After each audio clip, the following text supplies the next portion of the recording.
The Washington Capitals entered their 11th season in the NHL as a team that had just started improving after their disastrous early years. This was the third year that they ever made it to the playoffs. The team was made up of a few future Hall of Famers and some other underrated players. Let's get into how this team was built up, how they did during the regular season and playoff-wise, and what they drafted in the offseason to potentially work on continuing building their team up. The Capitals are going into their third season under the late head coach Brian Murray. Brian had just won the Jack Adams the year prior as the league's top coach, helping Washington to the playoffs in each of his first 3 seasons as head coach. Let's get into a breakdown of the roster. In terms of the forwards, they were primarily led by 25-year-old Mike Gartner and Dave Christian, as well as 21-year-old Bobby Carpenter. The 3 combined for 129 goals and 266 points in 80 games. The rest of the 15 forwards who played the entire year in Washington had 349 points combined. In general, depth scoring wasn't too bad for the club. The offense had a lot of help from the back end as it had 3 future Hall of Famers, those being 20-year-old physical defender Scott Stevens, 23-year-old two-way defenseman Larry Murphy, and 27-year-old defender Rod Langway. Stevens would have 65 points including 21 goals, Murphy would have 14 goals and 56 points, Langway would pick up 26 points and be a plus 36 in his third year as a Capital. Caps also got offense from defenders Mike McEwen with 38 points through 56 games, and former 5th overall pick Darren Veach would also pick up 21 points in 75 games. Goaltending wise, the Capitals had some great numbers from some not so well known names. Starter Pat Riggin posted a 2.98 goals against average and an 886 save percentage,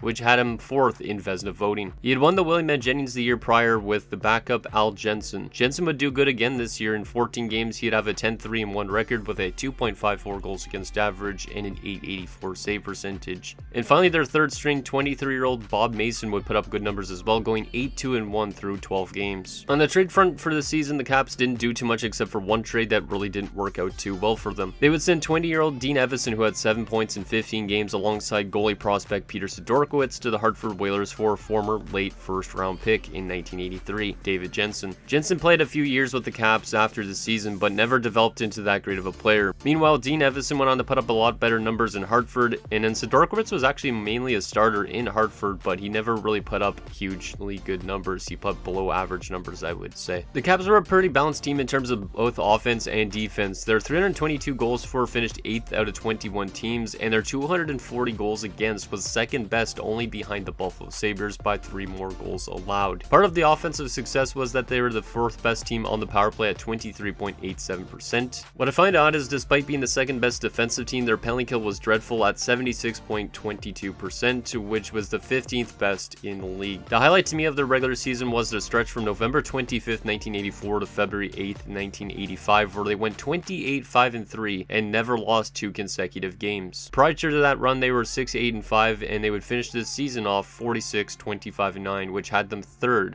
only behind Edmonton and Philadelphia. In the playoffs, the Caps would take on the 9th best team in the league, the New York Islanders, who were 40-34-6. They were the 5th best offensive team and the 11th best defensive team. This team, for only being 9th, was stacked with offensive and experienced talent from the 5 straight Stanley Cup Finals appearances, in which 4 of them ended in Cup wins. They had 3 players over 100 points and 40 goals, those being Hall of Famer Mike Bossy, one of the many Sutter brothers in Brent, and 27-year-old John Tonelli. Among that was a lot of other talented players like Denny Potvin, Brian Trottier, Pat LaFontaine, Clark Gillies, and Billy Smith. During the season, the first round was made up of a 5-game series. The Caps would continue their hot season, taking the first 2 games both in OT thrillers. But then the experience of the Islanders would come into play greatly the next 3 games, as they would outscore the Caps 10-6 and win all 3 games to eliminate them a lot earlier than anticipated. 4 of the 5 games were 1-goal differentials, and the one that wasn't was only due to an empty net goal. So it was a very tight series